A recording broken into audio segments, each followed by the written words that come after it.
morning, sir. Hi, good morning. How are you?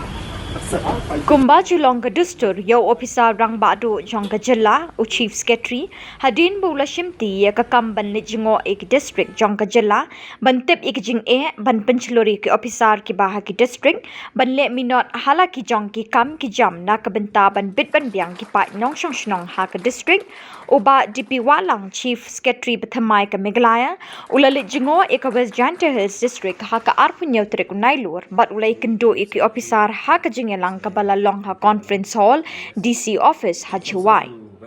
ki officer ki baladon ha kata ka Ngelang ki kentup yo ba MR Syndrome IAS Commissioner but Secretary Urban Affairs Department ba E Kharmal ki IAS Director Urban Affairs Department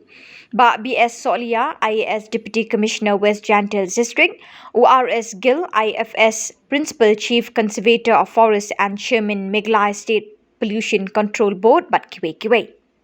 Hakini Ngelang ba Wahlang ula bathai ki officer rang ba Jngoh district ban pendep kloy ki kam ki basa teng kham tam ki tu ki bayating kho bat ka ying kashri Jngoh National Green Tribunal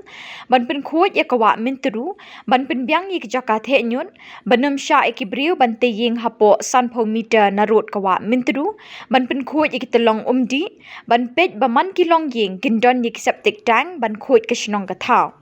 Bon kijing patha ba u chief secretary ulapen I hakani kijing yalang ye ki badai ban pendep kloy lan kat bala. Honorable Chief Secretary, Sir DP Wahlang, IAS. Welcome, sir, to West Jaintia Hills, and I understand that this is the first district out of East Khasi Hills that you come to visit as Chief Secretary. We are indeed honored and privileged.